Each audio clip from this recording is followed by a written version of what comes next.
Electric pay app ಅಂದ್ಬಿಟ್ಟು install ಮಾಡ್ಕೊಬೇಕು. App install ಮಾಡ್ಕೊಂಡಾದ್ಮೇಲೆ ನಿಮ್ಮ ನಂಬರು OTP ಎಲ್ಲ ಹಾಕಿ ನಿಮ್ಮ ಗಾಡಿ ವೆಹಿಕಲ್ ರಿಜಿಸ್ಟ್ರೇಷನ್ ಎಲ್ಲ ಮಾಡ್ಕೊಬೇಕು. ಅದಾದಮೇಲೆ ವ್ಯಾಲೆಟಲ್ಲಿ ಅಮೌಂಟ್ ಹಾಕೊಬೇಕಾಗುತ್ತೆ. ವ್ಯಾಲೆಟಲ್ಲಿ 50 to 100 2000 ನಿಮಗೆ ಎಷ್ಟು ಬೇಕಾದ್ರೂ ವ್ಯಾಲೆಟಲ್ಲಿ ಅಮೌಂಟ್ ಹಾಕೊಬೋದು. ಅಮೌಂಟ್ ಹಾಕಾದ್ಮೇಲೆ ನಿಮ್ಮ ಇಲ್ಲಿ ಸ್ಕ್ಯಾನರ್ ಆಪ್ಷನ್ ಸಿಗುತ್ತೆ. ಸ್ಕ್ಯಾನರ್ ಕ್ಲಿಕ್ ಮಾಡಿದ ತಕ್ಷಣ ಸ್ಕ್ಯಾನ್ ಮಾಡೋಕ್ಕೆ ಇಲ್ಲಿ QR ಕೋಡ್ ಐತಲ್ಲ, ಈ QR ಕೋಡ್ನ ಸ್ಕ್ಯಾನ್ ಮಾಡಬೇಕು. ಸ್ಕ್ಯಾನ್ ಮಾಡಾದ್ಮೇಲೆ ನಿಮ್ಮ ಗಾಡೀಲಿ ಬ್ಯಾಟ್ರಿ ಪರ್ಸೆಂಟೇಜ್ ಎಷ್ಟೈತೆ, 50ನಾ 60ನಾ ಎಷ್ಟೈತೆ, ಅದ್ರ ಮೇಲೆ ನೀವು ಇಲ್ಲಿ ರೈಸ್ ಮಾಡ್ಕೊಬೇಕು. ಪರ್ಸೆಂಟೇಜ್ ರೈಸ್ ಮಾಡಿಸ್ಕೊಂಡು ಈ ಥರ ಪರ್ಸೆಂಟೇಜ್ ಬರುತ್ತೆ. ನೀವು ಎಷ್ಟು ಪರ್ಸೆಂಟ್ ಐತೆ ಅಷ್ಟು ಪರ್ಸೆಂಟ್ ಸೆಲೆಕ್ಟ್ ಮಾಡಿಕೊಂಡು ಆಮೇಲೆ ಸ್ಟಾರ್ಟ್ ಕೊಟ್ಟರೆ ಇಲ್ಲಿ ಸ್ಟಾರ್ಟ್ ಆಗುತ್ತೆ. ಇಲ್ಲಿ ಬಂದ್ಬಿಟ್ಟು ಗ್ರೀನ್ ಲೈಟ್ ಬ್ಲಿಂಕಿಂಗ್ ಸ್ಟಾರ್ಟ್ ಆಗುತ್ತೆ. ಬ್ಲಿಂಕಿಂಗ್ ಸ್ಟಾರ್ಟ್ ಆಯಿತು ಅಂದರೆ ಇಲ್ಲೇ ಔಟ್ಪುಟ್ ಬರುತ್ತೆ. ಅಕಸ್ಮಾತ್ ಆ ಥರ ಏನಾದರೂ ಬಂದಿದೆ ಅಂತ ಸರ್ವರ್ ಇಶ್ಯೂ ಏನಾದರೂ ಇತ್ತು ಅಂದರೆ ಈ ಥರ ಬ್ಲೂಟೂತಲ್ಲಿ ಇರುತ್ತೆ. ಬ್ಲೂಟೂತಲ್ಲಿ ಇತ್ತು ಅಂದರೆ ಬ್ಲೂಟೂತಲ್ಲಿ ಕನೆಕ್ಟ್ ಆಗಿಬಿಟ್ಟು ಯೂಸ್ ಆಗುತ್ತೆ. ಅಕಸ್ಮಾತ್ ಒಂದು ಸತಿ ಆ ಥರ ಸ್ಕ್ಯಾನ್ ಮೋಟು ಆನ್ ಆಗಿಲ್ಲ ಅಂದರೆ ಇನ್ನೊಂದು ಸತಿ ಟ್ರೈ ಮಾಡಿ ಸರ್. ಇವಾಗ ಇದು ಸರ್ವರಲ್ಲಿ ಕನೆಕ್ಟ್ ಆಗಿಲ್ಲ, ಇದು ಬ್ಲೂಟೂತಲ್ಲಿ ಕನೆಕ್ಟ್ ಆಗಿದೆ.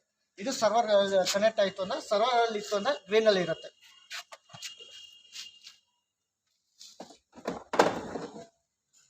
ಸೊ ಎಷ್ಟು ಬೇಕು ನಮಗೆ ಅಂತ ಪರ್ಸೆಂಟೇಜ್ ನಾವು ಹಾಕೋದು. 50% ಆಗಲಿ 60 70 ಅಂದರೆ ನಿಮ್ಮ ಗಾಡೀಲಿ ಪರ್ಸೆಂಟೇಜ್ ಎಷ್ಟೈತೆ, ಬ್ಯಾಟ್ರಿ ಪರ್ಸೆಂಟೇಜ್ ಎಷ್ಟೈತೆ ಅಷ್ಟೇ ಆಗಬೇಕು. ಹಾಂ ಸರ್, ಆವಾಗ ನಿಮಗೆ ತೋರಿಸುತ್ತೆ. ಫುಲ್ ಆದಮೇಲೆ 100% ಆಯಿತು ಅಂದರೆ ನಿಮಗೆ ಅವಾಗ ಕ್ಲೋಸ್ ಮಾಡ್ತಾರೆ. ಆಯ್ತು ಸರ್, ಈ ಥರ ಬ್ಲಿಂಕಿಂಗ್ ಸ್ಟಾರ್ಟ್ ಆಗುತ್ತೆ, ಔಟ್ಪುಟ್ ಬರುತ್ತೆ. ಔಟ್ಪುಟ್ ಬರ್ತಾ ಅಂದರೆ ನಿಮಗೆ ಇಲ್ಲಿ ಫಸ್ಟ್ ಎಷ್ಟು ಯೂನಿಟ್ ಹೋಯ್ತು, ಎಷ್ಟು ಕ್ಯಾಲ್ಕುಲೇಷನ್ ಆಯಿತು ಎಲ್ಲ ಇದರಲ್ಲೇ ತೋರಿಸುತ್ತೆ. ಅದಾದಮೇಲೆ ಕ್ಲೋಸ್ ಕೊಟ್ಟರೆ ಅದು ಕ್ಲೋಸ್ ಆಗುತ್ತೆ. ಅವಾಗ ಬಿಲ್ಲಿಂಗ್ ಫುಲ್ ಆದ್ಮೇಲೆ ಆಟೋಮೆಟಿಕ್ ಆಫ್ ಆಗುತ್ತಾ? ಇಲ್ಲ ಸರ್, ಇದರಲ್ಲಿ ಆಟೋ ಕಟ್ ಆಫ್ ಆಗಲ್ಲ, ನಿಮ್ದಲ್ಲಿ ಆಟೋ ಕಟ್ ಆಫ್ ಆಗುತ್ತೆ. ನೀವು ಇಲ್ಲಿ ನಾನು ಹೇಳಿದ್ನಲ್ಲ ಪರ್ಸೆಂಟೇಜ್ ನೋಡ್ಕೊಂಡು ಚಾರ್ಜ್ ಇಟ್ಟು ಹೋದ್ರೆ ನನಗೆ ಹೆಂಗೆ ಗೊತ್ತಾಗುತ್ತೆ ಫುಲ್ ಆಗಿದೆ? ಅದೇ ಸರ್, ಇವಾಗ ನಾನು ಬ್ಯಾಟ್ರಿ ಪರ್ಸೆಂಟೇಜ್ ಹೇಳಿದ್ನಲ್ಲ, ಆ ಬ್ಯಾಟ್ರಿ ಪರ್ಸೆಂಟೇಜ್ ನಿಮ್ಗೆ ಗೊತ್ತಾಯ್ತು ಅಂದರೆ ಅಲ್ಲಿ ಗೊತ್ತಾಗುತ್ತೆ. 100% ಆಯಿತು ಅಂದರೆ ನೋಟಿಫಿಕೇಶನ್ ಬರುತ್ತಾ? ನೋಟಿಫಿಕೇಶನ್ ಇನ್ನೂ ಡೆವಲಪ್ ಆಗ್ತೈತೆ, ಮುಂದೆ ಫ್ಯೂಚರಲ್ಲಿ ಬರುತ್ತೆ. ಅಲ್ಲಿ ನೀವು ನೋಡ್ಕೊಬೋದು ಎಷ್ಟು ಪರ್ಸೆಂಟ್ ಆಗೈತೆ ಅಂತ. ನೋಡ್ಕೊಂಡಿರ್ಬೇಕು. ಹಾಂ ಸರ್, ಇವಾಗ 1 ಅವರು ಇವಾಗ ಆಲ್ಮೋಸ್ಟ್ ಒಂದು ಐಡಿಯಾ ಇರುತ್ತೆ. ಇವಾಗ ಒಂದು 50% ಐತೆ, ಇನ್ನೂ ಒಂದು 100% ಆಗಬೇಕಂದ್ರೆ ಇನ್ನೂ ಒಂದು 2 hours ಬೇಕಂದ್ಬಿಟ್ಟು ನಿಮಗೆ ಒಂದು ಕ್ಯಾಲ್ಕುಲೇಷನ್ ಇರುತ್ತೆ.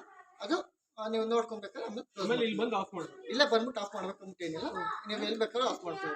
ಬ್ಲೂಟೂತಲ್ಲಿ ಇತ್ತು ಅಂದರೆ ಈ ಥರ ಬ್ಲೂಟೂತಲ್ಲಿ ಇತ್ತು ಅಂದ್ರೆ ಮಾತ್ರ ನೀವು ಇಲ್ಲೇ ಬಂದು ಯೂಸ್ ಮಾಡಬೇಕು, ಇಲ್ಲೇ ಬಂದು ಆಫ್ ಮಾಡಬೇಕು. ಸರ್ವರ್ ಏನಾದರೂ ಕನೆಕ್ಟ್ ಆಗಿಲ್ಲ ಅಂತ ಮಾತ್ರ. ಇದಂದ್ರೆ ಯೂಶಲಿ ನನ್ನ ಮೊಬೈಲಿಂದ ಆಫ್ ಮಾಡಬೇಕು. ಅಷ್ಟೇ.